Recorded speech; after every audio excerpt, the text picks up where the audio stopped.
Peter Schweizer, Profiles in Corruption, Abuse of Power by America's Progressive Elite.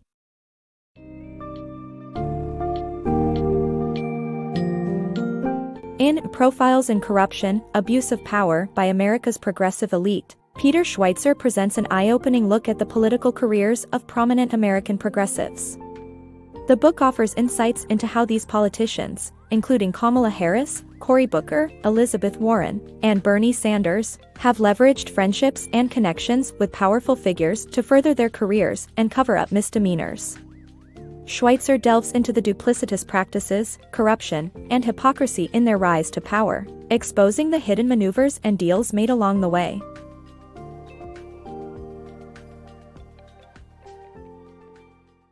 Kamala Harris's rise to power.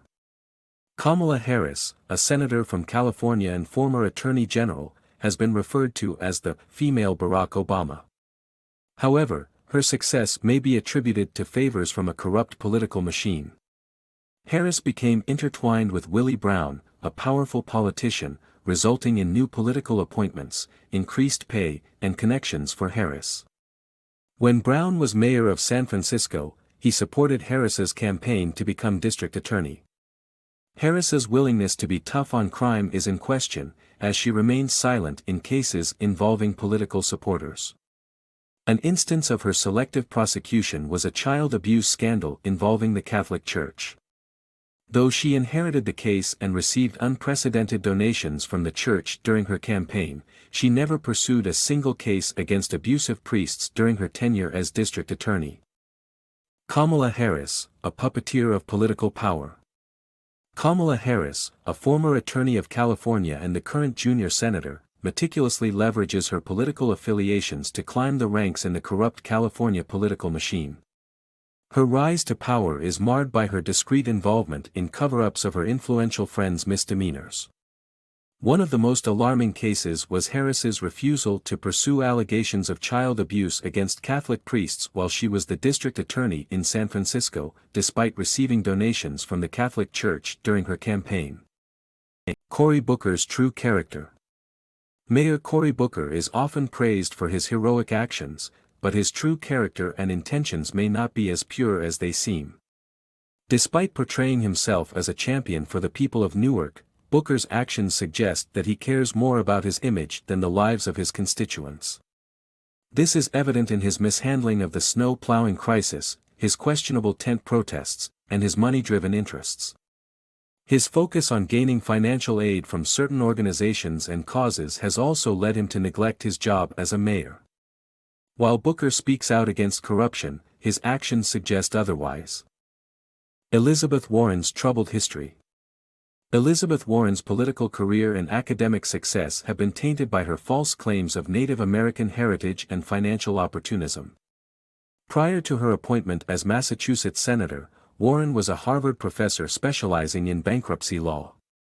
She declared herself as a minority law professor of Native American origin in an academic directory to bolster her career, but was later revealed to be no more than January 32 and Native American.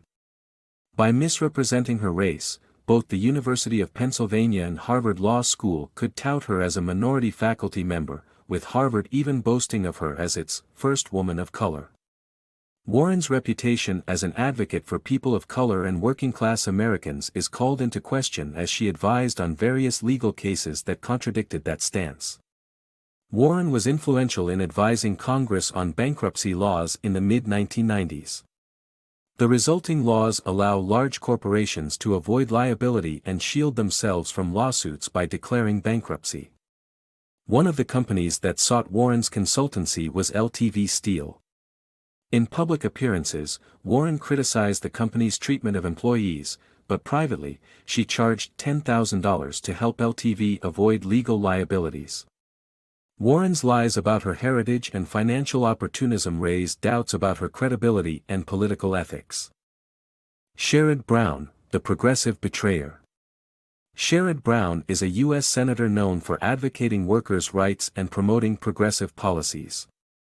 However, he is accused of being corrupt and dishonest when it comes to protecting union leaders who donate to his campaign and his family's business interests. Despite portraying himself as a regular working-class guy, Brown has never held a full-time job outside of politics. He is accused of protecting union leaders but not union workers, and introducing bills that directly benefit his brother's nonprofits that promote unscientific claims. It seems that Brown is more interested in himself and his family's financial gain than representing those he professes to give a voice to. Bernie Sanders' financial controversies. Bernie Sanders' campaign as a democratic socialist seems at odds with his financial past. While he advocates for working-class Americans, he secretly planned for a luxury condominium development and supported military-industrial complex spending that benefited the Burlington economy. Sanders and his wife have also been involved in questionable financial activities they've worked hard to cover up, such as forming consulting companies to serve as financial conduits for his election campaign. Despite his criticism of wealthy people's lavish lifestyles and excesses, Sanders purchased a $500,000 vacation house in Vermont using cash of unknown origins. Amy Klobuchar's double standard. Minnesota Senator Amy Klobuchar has gained attention not only for her political ambitions but also for her mistreatment of staff. Reports from staffers state Klobuchar's abusive behavior, including calling them in the middle of the night and throwing binders. Additionally, female staffers allegedly were made to shave Klobuchar's legs under her desk. With a 36% staff turnover rate, Klobuchar's behavior seems to be corroborated. The senator has been accused of punishing small companies and individuals while avoiding those who have given her money. This is seen in her actions against Northwest Airlines pilots for tax evasion versus her lack of action against Tom Petters, a close friend and donor involved in a massive Ponzi scheme. Evidence of Petters' crimes was brought to Klobuchar's attention in 1999, but she did not investigate or press charges. The corrupt Los Angeles mayor. Los Angeles Mayor Eric Garcetti portrays a star-studded image with an army of celebrity supporters. However, behind the curtains, he is a major protagonist, particularly when it comes to real estate, in a highly corrupt political machine in LA. This machine includes contractors who pay the city government for their project approvals. Garcetti took in $31.9 million in behest payments and is still critical of big money in politics.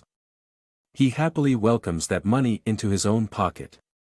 A developer, Samuel Leung, who donated $60,000 to a pro-Garcetti organization and sent multiple checks to Garcetti, ultimately received project approval. However, he has been indicted on bribery and money laundering charges. Garcetti's story is not new, and politicians often ignore crimes by donors and friends, collecting favors, and staging elaborate cover-ups, all at the expense of citizens and voters.